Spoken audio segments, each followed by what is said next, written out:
Hey, good morning, class. I wanted to make a quick video because obviously you guys are working on creating your own textbooks for the class, but unfortunately I don't have any real exemplars as you guys are more or less the first people to actually go through this process, which I'm sure you'll do a great job. And being the first, group, it does have a lot of, or it does open up a lot of room for leeway and, experimentation, things like that. So one thing I'll say off the bat is don't worry about following like a specific structure. Don't try to play this, the game of school thinking, what does Mr. Wiskin want to see? And I don't have really one specific idea of what I want to see, but I do have a number of things that should be included, and how you use those things is all up to you. And the things I'm talking about is in this document where I shared the Create Your Own Textbook. And I put up on the bottom sort of a criteria for what makes a good textbook, some good writing, and some good analysis. And the things I can most go over are probably what would make a good textbook, the application things. The good writing is pretty straightforward. I'll show you examples of that. If you don't know how to do citations, by all means, I can help you. Actually, I'll probably throw in a link at the end of this page, how to cite using Google Drive. It's pretty straightforward. Bibliography, everybody should know how to do that. It should be at the end of the chapter. Grammar, no grammar errors. Third person's pretty straightforward. Try to avoid the use of I and things like that. And paragraphs, make sure they're organized and clear. I don't really have one way I like for paragraphs to be organized. You know how some teachers are like, it has to be 5 to 7 sentences, topic sentence, concluding sentence. I mean, those are parts of a good paragraph if you want to throw them in there. But the real thing I'm looking for is you just develop one idea, and then when you're done, you get out of that idea. It's pretty straightforward.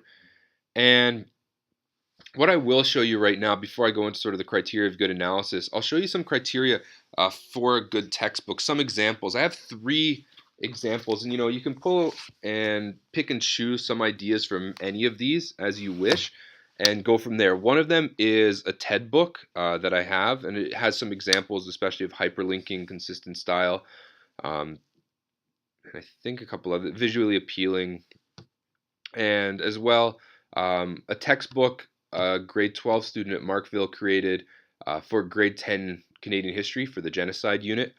And another one is just a university level textbook, and it'll be able to show you a few things. So I guess I'll start with the first example. If we go off to iBooks, the book was made by, like I said, a grade 12 Markville student, and there are a lot of really good things in this textbook, and I'll go through a number of them with you, things that your textbook should include in some way, shape, or form.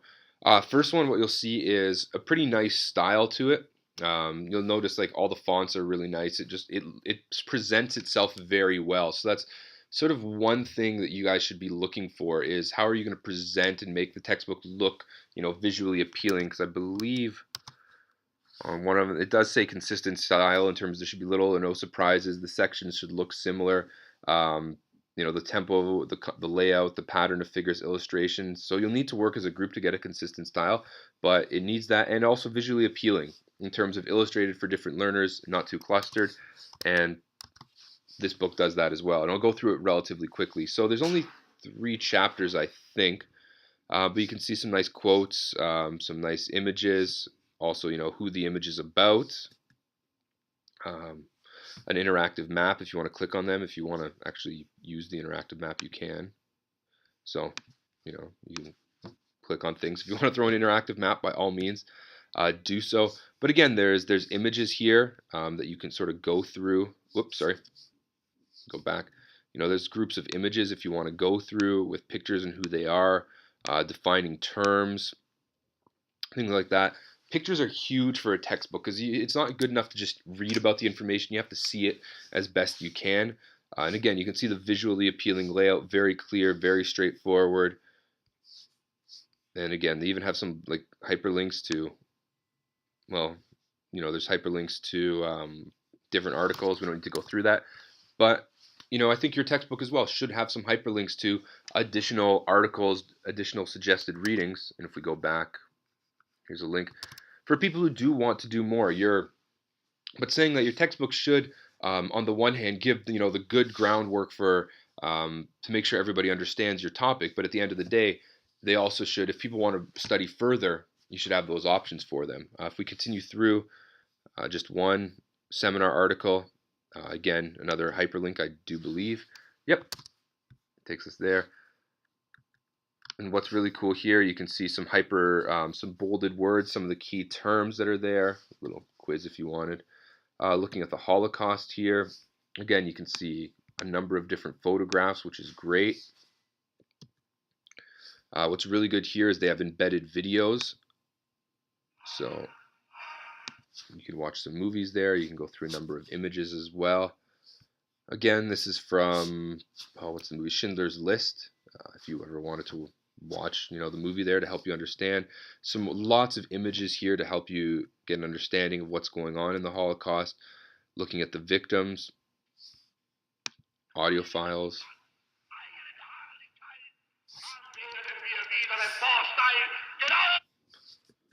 There's a lot of great stuff, and again, some more suggested readings.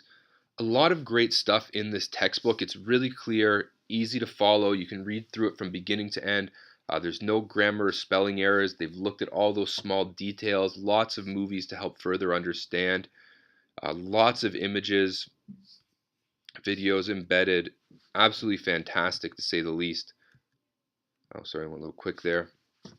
So just going through, you can see the time and the effort that was put into this book. As of right now, when I'm making this video, I don't have permission of the student who made the textbook to publish it, but I think I'll email that student, and hopefully I can maybe put this up on Google Drive for you so you can download the file. Most likely you'd need a Mac because it's made with iBooks Author, so you'd most likely need a Mac to read through it. But that's there for you to see, and I hope you guys got an understanding of some of the really good things that this textbook does. And those are a lot of the things that you should have as well. Lots of videos, lots of extended learning, not just reading about the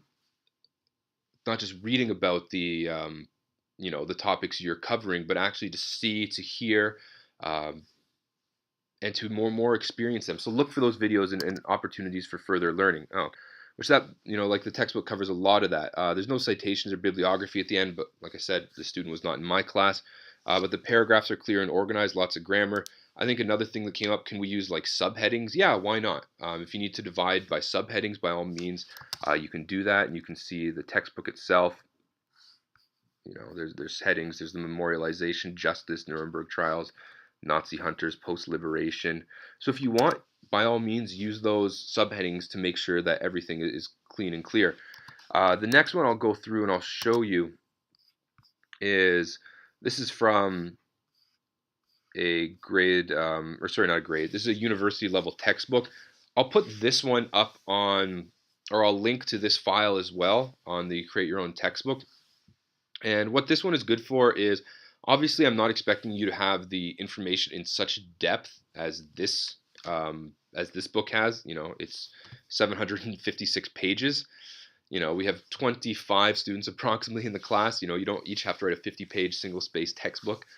But what's really good about this one is, again, it's laid out in a consistent manner. What I prefer about the previous textbook I showed you is the fact that the information is much more simple, the information is more visually appealing in terms of the images, the videos that are there. This one doesn't have those hyperlinks. It's just a plain textbook, which isn't that great. What is better about this core concepts, it's called Psychology Core Concepts, is that just like in your textbook, they divide the textbook. I'll go through one chapter, but they divide the textbook into essential questions like you guys will, and I'll show you where you can find those. So what you can see here, again, still like a consistent layout, some pictures, a traditional textbook. But what you can see here is like, what is psychology and what is it not? So, that's sort of their essential question. What is and is not psychology? What is good here, again, they have, if you guys wanted to, you can do some bolded terms and keep them in the side. That's good. They bold a term here, put the definition in there. They're highlighting some core concepts, like what do you really need to take out of this? So, psychology is a broad field with many specialties, but fundamentally psychology is the science and behavior of mental processes. They go through, there's some subheadings as well. There's some images. Again, some bolded terms that are really good to have. So in your textbook, make sure it's easy for students to know what some of the key points are. Again, it's laid out relatively clear. Some italicized terms here, images. So obviously your work doesn't need to go into this much depth, but what's really good about this textbook again is it's made for, university audience, whereas the previous textbook that I showed, the one on genocide, was more for grade 10 students. So you want to find some balance. This too much, the other one a little too simple, but you guys I know will be able to find a balance of what information you want to put in. So don't know what else I could say. Oh yeah, one thing I wanted to show is at the end. What you can see here is they have another core concept right here, and what are psychology's 6 main perspectives? So that's their essential question. Let me see if I can't scroll through this quickly, because at the end, so lots of images.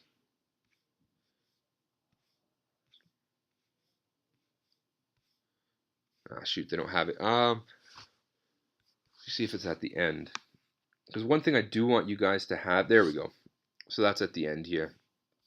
So what you guys will need is obviously you'll need a bibliography and sort of cite your sources where they come from. What this textbook does is obviously there are a lot of sources they cited here. That's incredible. Very, very incredible. You'll need, they call it references. You'll need a list of, or a bibliography at the end, and then cite your sources within the actual document itself. But that's pretty straightforward. If you need help with that, let me know and I can put that in. The last thing I'm going to show as an example, or actually even before I go on to that, so what was really good about that last textbook was, there's a clear arrangement of the material. They sort of divided that textbook by essential questions. So it was pretty straightforward for them to sort of go through and answer those essential questions like you guys will, divvying up the work. So, one group member is looking at one essential question. And I'll put where you can find the essential questions up there. Where they are as of right now is on that sign-up sheet where I sort of said these are our units. If you look under, you can see there's 3 general questions for each unit. So one thing with the essential questions is you're free to find new ones if you want. And I even say that on the document. What if we want to answer a different essential question? Than the 3. I should say than. Either way, yeah, you can. I just put a little thing as to what makes a question essential. You're by all means free to do that. But like I said, what made the other textbook good is they're arranged into sort of essential questions. Again, it wasn't as visually appealing as the first one, but there are images. If I just even scroll through really quickly, you can see a lot of images. It's divided up well. There's an area at the end for what are the key terms and concepts. One thing that I haven't really gone through as well, because I can't go through them all exactly in the time given, but some examples. If you're going to talk about something like the Stanford prison experiment, by all means, don't just talk about what the Stanford prison experiment is. Oh, don't worry, Caitlin. That's cool. What the Stanford prison experiment is, but also talk about, give some examples of what the students who participated in the study said. Look for quotes, look for those videos. So don't just give us the concept, explain the concept with the use of examples. And obviously that textbook, because it's a PDF, didn't have hyperlinks, but that's okay. There was a consistent style to everything. So the last thing I really want to show is, let me see if I can AirPlay it onto my... Oh, that's why I need to see if I can't get this Wi-Fi working here. That hopefully what we can do is get on, and I can show you another book that I have through TED Books, which does a number of really, really good things. So I guess while I'm waiting, I can talk about sort of the last thing, the criteria for good analysis. Make sure you're finding information from trustworthy sources and sites, I think is really, really key. And of course you can't get on. Okay, I'll make a second video and go through the actual textbook itself, the TED book itself, I should say. But also, make sure you're getting from trustworthy sources and sites. Try from within the last 10 years, something that's modern and updated. And look for a variety of sources as well. When you're going through your bibliography, there should be probably at least 15 to 20 sources you're looking at here, and look for videos, books, articles, things like that. Another thing I want to take a look at is different points of view. I think are really key. Psychology, sociology, and anthropology is really, really. Let's see if that. Oh, of course, he went on that one. So psychology, anthropology, and sociology. Sorry about that. Are really there's not one really clear cut answer to a lot of these questions. So take an opportunity to look at different points of view and build your understanding around that, trying to show both sides and try to be fair. And like I said, say for example, you're really anti-religion, for example. Try to support both sides. Why some people follow religion religiously, whereas others, don't want any sort of religion in their life. And I think that'll give everybody a good understanding as to what. Oh God, this internet's so slow. As to both sides of the issue. Scroll up a little. There you go. Up to date. Yeah, the information's up to date. And also as well, what we're looking at is we're looking at connecting this information we're given to psychology, sociology, and anthropology. And like I said, psychology is really a lot of it deals with the mental processes and looking at the human as an individual, whereas sociology and anthropology really look at sociology really tries to answer more the question of how society is organized, how we organize ourselves into societies, how society works. Whereas anthropology looks at sort of culture and how cultures vary around the world. But both, in a way, really do look at different cultures and society as a whole. So it's pretty straightforward to relate this to psychology, sociology, and anthropology. Use our intro lessons to build some connections, find some of your own. But don't look at things like war and conflict in isolation and sort of, going through and say, this is what's happening in Darfur. This is the bloodshed that's happening. There's ethnic cleansing, giving us all the what. Well, how does that relate to sociology, for example? Why is there society one that would allow something like that to happen? Or maybe look at the psychology behind genocide. What turns people into killers? How can you turn yourselves against neighbors? So don't just, again, give us the what, give us that connection to psychology, sociology, and anthropology. How does what we're studying, addiction, mental health, I'm trying to think of the other topics you've chosen off the top of my head. I think we did war and conflict as well. How does, Generation XYZ and youth culture, how do those all help us understand sociology, psychology, and anthropology? Okay, so I should be on the net now, so hopefully I can mirror this. Probably not right now. It's not giving me an opportunity. Blast. Anyways, hopefully I can get that one on. I'll just make another video.